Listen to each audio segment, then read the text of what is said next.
നാരായണം നമസ്കൃത്യ നരം ചൈവ നരോത്തമം ദേവീം സരസ്വതീം വ്യാസം തതോ ജയമുദീരയേ.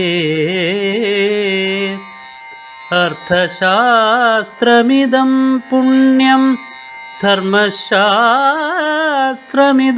പരം മോക്ഷശാസ്ത്രമിദം പ്രോക്തം വ്യാസേനാമിത ബുദ്ധിനാ.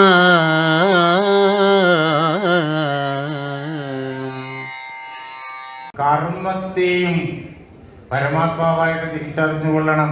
ഭൂതഭാവോദ്ഭവകരു വിസർഗ കർമ്മസജ്ഞിത. കർമ്മം എന്ന് പറഞ്ഞല്ലോ, എന്നെ കർമ്മത്തോടൊപ്പം അറിയണമെന്ന് പറഞ്ഞല്ലോ. എന്താ ആ കർമ്മമെന്ന്? അത് ഈ ലോകത്ത് കാണുന്ന സമസ്ത വസ്തുക്കളെയും ഉണ്ടായ വസ്തുക്കളെയും, അതാണ് ഭൂതം എന്ന വാക്കിന്റെ അർത്ഥം. ഉണ്ടായ വസ്തു. ഈ ലോകത്ത് നമ്മൾ കാണുന്നതും കേൾക്കുന്നതും മണക്കുന്നതും രുചിക്കുന്നതും തൊട്ടറിയുന്നതുമായിട്ടുള്ള വസ്തുക്കളെല്ലാം ഭൂതങ്ങളാണ്, ഉണ്ടായിട്ടുള്ള വസ്തുക്കളാണ്. ഉണ്ടാകാത്തതായിട്ടുള്ള ഒന്നിനെയും കണ്ണുകൊണ്ട് കാണാൻ പറ്റില്ല, കാതുകൊണ്ട് കേൾക്കാൻ പറ്റില്ല, മൂക്കുകൊണ്ട് മണത്തറിയാൻ പറ്റില്ല, നാവ് കൊണ്ട് രുചിച്ചറിയാൻ പറ്റില്ല, ത്വക്ക് കൊണ്ട് തൊട്ടറിയാൻ പറ്റില്ല. അങ്ങനെ ഇവയെല്ലാം ഭൂതങ്ങളാണ്. അങ്ങനെ ഈ ഭൂതങ്ങളായ പ്രപഞ്ച പദാർത്ഥങ്ങളുണ്ടല്ലോ, അതിൻ്റെ ഉദ്ഭവത്തിന് കാരണമായിട്ട് ഒരു പ്രവൃത്തി എന്നിൽ നടക്കുന്നുണ്ട്. ആ പ്രവൃത്തിയോടൊപ്പം എന്നെ അറിയണം. ആ പ്രവൃത്തിക്കാണ് കർമ്മം എന്ന് പറയുക. എൻ്റെ സങ്കല്പത്താൽ എന്നിൽ കർമ്മം സംഭവിക്കുന്നു. ആ കർമ്മം ഈ ജഗത്തിലുള്ള സമസ്ത വസ്തുക്കളെ ഉണ്ടാക്കി കാണിക്കുന്നു. ആ കർമ്മത്തിന്റെ വ്യാപാരത്താലാണ് ഈ പദാർത്ഥങ്ങളെല്ലാം ഉള്ളതായിത്തീരുന്നത്. ആ കർമ്മത്തോടൊപ്പം എന്നെ അറിയണം. കർമ്മം എന്നിൽ നിന്ന് വേറെയല്ല. കർമ്മം എന്നിൽ നിന്ന് വേറെയല്ല. കർമ്മം എൻ്റെ അവിഭാജ്യമായിരിക്കുന്ന അംഗമാണ്. അങ്ങനെ ആ കർമ്മത്തോടൊപ്പം എന്നെ മനസ്സിലാക്കിക്കൊള്ളുക. അങ്ങനെ മൂന്ന് കാര്യങ്ങളെ, ഒന്ന് ഭഗവാനെ തന്നെ കാണിച്ചു തന്നു, അക്ഷരമായ ബ്രഹ്മത്തെ ആദ്യം പരിചയപ്പെടുത്തി തന്നു. പിന്നെ ആ ബ്രഹ്മത്തിന്റെ ഭാവങ്ങളിൽ രണ്ടെണ്ണത്തെ, അധ്യാത്മത്തെയും കർമ്മത്തെയും നമുക്കിതാ പരിചയപ്പെടുത്തി തന്നു. അടുത്തത് ഇനി മൂന്ന് ഭാവങ്ങളെ കൂടി നമുക്ക് പരിചയപ്പെടുത്തി തരാണ്. അധിഭൂതം ക്ഷരോ ഭാവഃ പുരുഷശ്ചാധിദൈവതം അധിയജ്ഞോഹമേവാത്ര ദേഹേ ദേഹഭൃതംവര.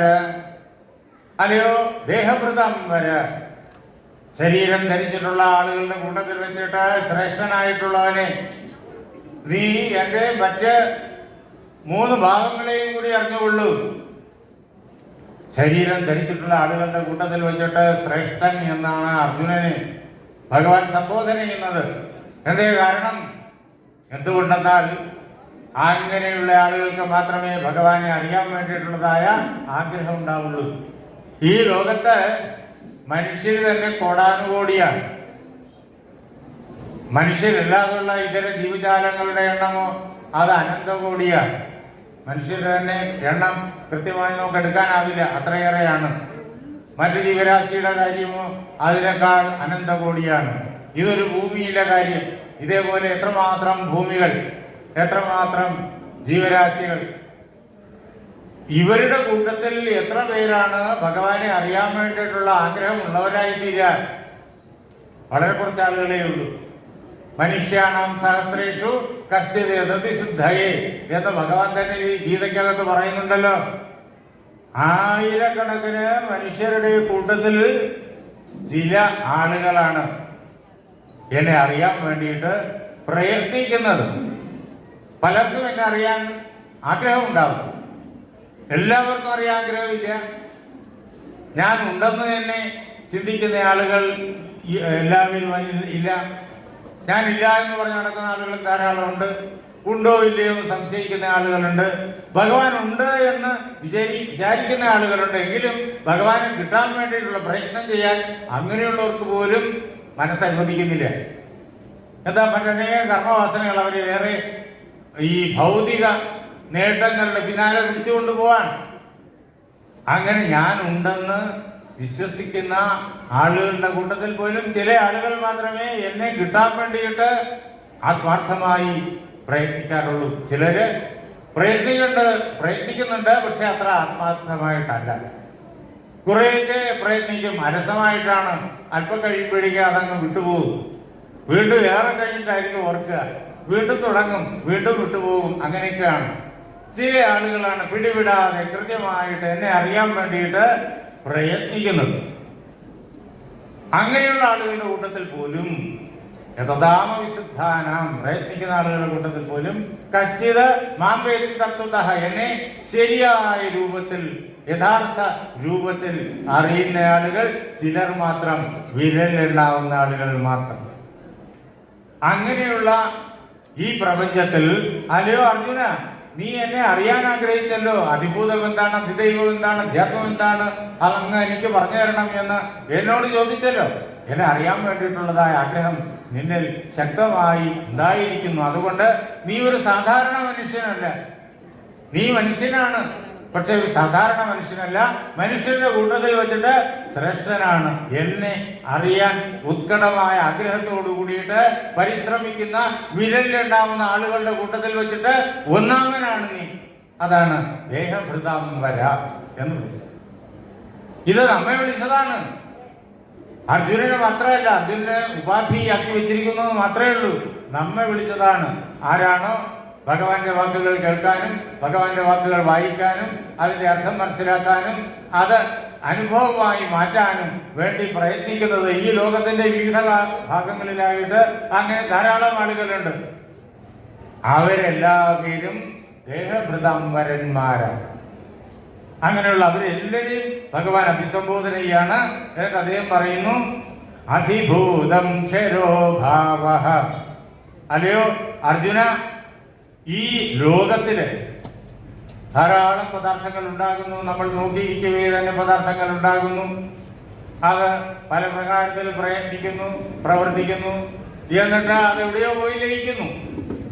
ഇങ്ങനെ നശ്വരമായ സ്വഭാവം ധാരാളം പദാർത്ഥങ്ങൾ കാണിക്കുന്നു. ഇതൊക്കെയാണ് അതിഭൂതം എന്ന് ഞാൻ പറയണേ.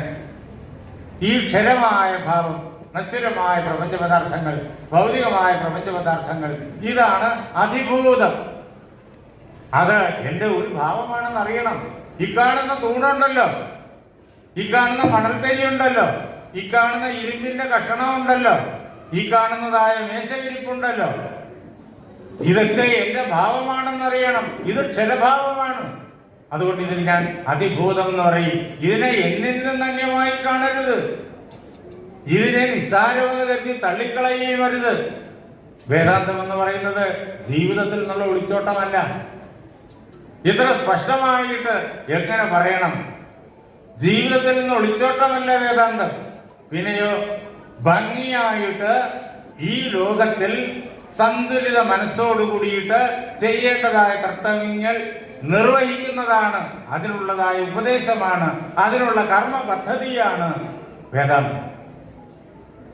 അതാണ് ഈ ക്ഷരഭാവങ്ങൾ ഉണ്ടല്ലോ, ഇതൊന്നും ഹേയമല്ല, ഉപേക്ഷിക്കേണ്ടതല്ല, ഇതൊന്നും നിന്ദ്യമല്ല. ഈ ശരീരം നിന്ദ്യമല്ല, ഈ കാണായതായ സമസ്ത പദാർത്ഥങ്ങളും നിന്ദ്യമല്ല. അവിടെ ഇരിക്കുന്നില്ലേ ഭഗവാൻ? ശിലയിലെ, കൃഷ്ണശിലയിലെ ഭഗവാനെ നമുക്ക് പ്രതിഷ്ഠിച്ച് കാണിച്ചു തന്നു. ആ ഭഗവത് സ്വരൂപം എവിടെ ജനിച്ചു? ആ കൃഷ്ണശിലയിലെ ആ രൂപത്തെ ഒരു ഭഗവാന്റെ ആ സ്വരൂപവുമായി താതാത്മ്യം പ്രാപിച്ച ശില്പി ഹൃദയത്തിൽ കണ്ടു. ആ ശില്പി ഗുരുപരമ്പരയിലെ നമ്മുടെ കൺമുന്നിൽ നിൽക്കുന്ന ഒരു തപസ്വിയാണ്, ഋഷിയാണ്, നിസ്സാരനല്ല. ഒരു വലിയ ഗുരുപരമ്പരയുണ്ട്. വിശ്വകർമാവിൽ നിന്ന് ആരംഭിക്കുന്ന ഒരു വലിയൊരു പരമ്പരയുണ്ട്. ആത്മജ്ഞാനം നേടിയ ആളുകൾ. ആ പരമ്പരയിൽ ഗുരുവിന്റെ അനുഗ്രഹത്തോടു കൂടിയിട്ട് ശരീരം ധരിച്ച് നമുക്ക് ഭഗവാനെ കാണിച്ചു തരാൻ വേണ്ടിയിട്ട് ഇരിക്കുന്ന ആളാണ് ആ ശില്പി. ആ ശില്പി നമുക്ക് ഭഗവാനെ അദ്ദേഹത്തിന്റെ മനസ്സിൽ ദർശിച്ചിട്ട് അതേ പ്രകാരത്തിൽ നമുക്ക് കാണാൻ പ്രകാരത്തില് കല്ലിൽ കൃഷ്ണശിലയിൽ പകർത്തി തന്നു, അല്ലെങ്കിൽ പഞ്ചലോഹത്തിൽ പകർത്തി തന്നു, അല്ലെങ്കിൽ തനി തങ്കത്തിൽ പകർത്തി തന്നു, അല്ലെങ്കിൽ ദാരുവിൽ പകർത്തി തന്നു. ഭഗവാന്റെ വിഗ്രഹം നിർമ്മിക്കാൻ വേണ്ടിയിട്ട് ഉപയോഗിച്ചിരിക്കുന്ന വസ്തു എന്ത് തന്നെ ആയിക്കൊള്ളട്ടെ, അത് അധിഭൂതമാണ്, അത് ഞാനാണ്, അത് എന്നിൽ നിന്ന് അന്യമല്ല. ആ ഇരിക്കുന്ന വിഗ്രഹം ഭഗവാൻ തന്നെയാണ്. ഇവിടെ ഈ മുറ്റത്ത് കാണപ്പെടുന്ന ഓരോ മണൽത്തരിയും ഭഗവാൻ തന്നെയാണ്. ഓരോ കല്ലും ഭഗവാനാണ്, ഓരോ പുല്ലും ഓരോ പുഴുവും ഭഗവാനാണ്. അതിനോടൊപ്പം എന്നെ കാണണം. ഇവിടെയാണ് വിശ്വരൂപ ദർശനത്തിലേക്കൊക്കെ നമ്മൾ പോണേ. 11-ാം അധ്യായം ഇതൊക്കെ പറഞ്ഞിട്ടാണ് ഭഗവാൻ ആ ഭക്തിയും നമ്മുടെ ഹൃദയത്തിൽ അങ്കുരിപ്പിക്കാൻ വേണ്ടിയിട്ട് വിശ്വരൂപ ദർശനത്തിലേക്ക് നമ്മെ കൊണ്ടുപോകുന്നു. അതിനെ കൂടാതെ കണ്ട് ഭഗവാനെ കാണാൻ ശ്രമിച്ചു കഴിഞ്ഞാൽ അത് അപൂർണ ദർശനമായി മാറും. ഭഗവാനെ കയ്യിൽ പൂർണ്ണമായും കിട്ടില്ല. അങ്ങനെ അതിഭൂതമാണ് ക്ഷരോഭാവം. ആ ക്ഷരമായിരിക്കുന്ന സമസ്ത ഭാവങ്ങളും അതിഭൂതം എന്ന് അറിഞ്ഞുകൊള്ളണം. അതോടൊപ്പം തന്നെ അറിയാം. പിന്നെയോ പുരുഷശ്ച അധിദൈവതം, അധിദൈവം എന്ന് ഞാൻ പറഞ്ഞില്ലേ, അതിനോടൊപ്പമാണ് എന്നെ അറിയേണ്ടത്. അതാണ് പുരുഷൻ എന്നറിഞ്ഞുകൊണ്ട് നമ്മുടെ ഉള്ളില് ഭഗവാൻ സ്വഭാവമായിരിക്കുന്നു ആദ്യമേ പറഞ്ഞു. ആ സ്വഭാവം, അതിന് അധ്യാത്മം എന്ന് ഭഗവാൻ തന്നെ പറഞ്ഞു തന്നു. ജീവൻ, ആ ജീവൻ എന്നുള്ളത് നമ്മുടെ ചിത്തത്തിലുള്ള ഭഗവാന്റെ പ്രതിബിംബമാണ്. കണ്ണാടിയിൽ നാം കാണുന്ന നമ്മുടെ മുഖത്തിന്റെ പ്രതിബിംബം പോലെ. ആ പ്രതിബിംബം നമ്മളല്ല, പക്ഷെ ഭഗവാന്റെ പ്രതിബിംബമാണ് ഈ ജീവൻ. മുഖമില്ലാതെ കണ്ട് കണ്ണാടിയിൽ പ്രതിബിംബമില്ല. ആ ഭഗവാൻ ഇല്ലാതെ കണ്ട് ഈ ചിത്തത്തിലുള്ള ജീവപ്രതിബിംബവും ഇല്ല. ആ ജീവപ്രതിബിംബം പോലും ഞാൻ തന്നെയാണ് എന്ന് ഭഗവാൻ പറഞ്ഞു. അതിനോടൊപ്പം വേണം എന്നെ അറിയാൻ. എന്നിൽ നിന്ന് വേറിട്ടൊരു ജീവപ്രതിബിംബം ഇല്ല. ആ ജീവപ്രതിബിംബത്തെ നമുക്ക് കാണിച്ചു തരുന്നതായ നമ്മുടെ ഈ സൂക്ഷ്മ ശരീരത്തിലെ സർവ്വ ഘടകങ്ങളും അത് അതിഭൂതത്തിൽപ്പെട്ടതാണ്. അതിലാണ് ഈ പ്രതിബിംബം, അതില് ജീവപ്രതിബിംബം. ഈ ജീവപ്രതിബിംബത്തിന് കാരണമായിട്ട് ബിംബമുണ്ട് നമ്മുടെ ഉള്ളിൽ. അതായി ആരാ? ഈ ബ്രഹ്മവസ്തു നമ്മുടെ ഉള്ളില് നിറഞ്ഞു നിൽപ്പുണ്ട്. നമ്മുടെ ഓരോ ശരീരത്തിലും, ഓരോ മനുഷ്യ ശരീരത്തിലും, മൃഗശരീരത്തിലും, പുല്ലിന്റെ ശരീരത്തിലും, പുഴുവിന്റെ ശരീരത്തിലും, മണൽത്തരിയുടെ ശരീരത്തിലും അവിടെ ഈ ഭഗവാൻ നിറഞ്ഞു നിൽക്കുന്നു. അങ്ങനെ ജീവപ്രതിബിംബത്തെ ഉളവാക്കാനായി നമ്മുടെ ഉള്ളില് നിറഞ്ഞു നിൽക്കുന്നതായ ആ പരമാത്മാവിനെ പുരുഷൻ എന്ന് പറയും. പുരത്തിലിരിക്കുന്നവൻ. പുരം, ഈ ശരീരം, 9 വാതിലുകളുള്ള ഈ ശരീരം, അതിലിരിക്കുന്നവൻ. അവൻ സർവത്ര നിറഞ്ഞു നിൽക്കുന്നു. അവൻ ഈ ലോകത്തിൽ ഏതെങ്കിലും ഒരിടത്തല്ല, സർവചരാചരങ്ങളിലും നിറഞ്ഞു നിൽക്കുന്നു, അഖണ്ഡമായിട്ട് നിറഞ്ഞു നിൽക്കുന്നു എന്ന് മാത്രമല്ല, അത്യതിഷ്ഠദശാങ്കുലം, ഈ അനന്തകോടി ബ്രഹ്മാണ്ടങ്ങളെയും കടന്ന് അനാദി അനന്തമായിട്ട് വ്യാപിച്ചു നിൽക്കുന്നു. അങ്ങനെയുള്ള ആ പുരുഷൻ നമ്മുടെ ഉള്ളിൽ നിറഞ്ഞു നിൽക്കുന്നു. അപ്പോഴും പുരുഷൻ എന്ന് പറയും. ഈ അനന്തകോടി ബ്രഹ്മാണ്ടങ്ങളിൽ നിറഞ്ഞു നിൽക്കുന്ന ആ പരമാത്മാവിനെയും പുരുഷൻ എന്ന് തന്നെ പറയും. ആ പുരുഷനും അനന്തകോടി ബ്രഹ്മാണ്ടങ്ങളിൽ നിറഞ്ഞു നിൽക്കുന്ന പുരുഷനും അതിനെ കടന്നു നിൽക്കുന്ന പുരുഷനും നമ്മുടെ ഉള്ളിലിരിക്കുന്ന പുരുഷനും പലതല്ല, ഒരേ പുരുഷനാണ്. അതുകൊണ്ട് അദ്ദേഹത്തെ പുരുഷോത്തമൻ എന്ന് പറയും.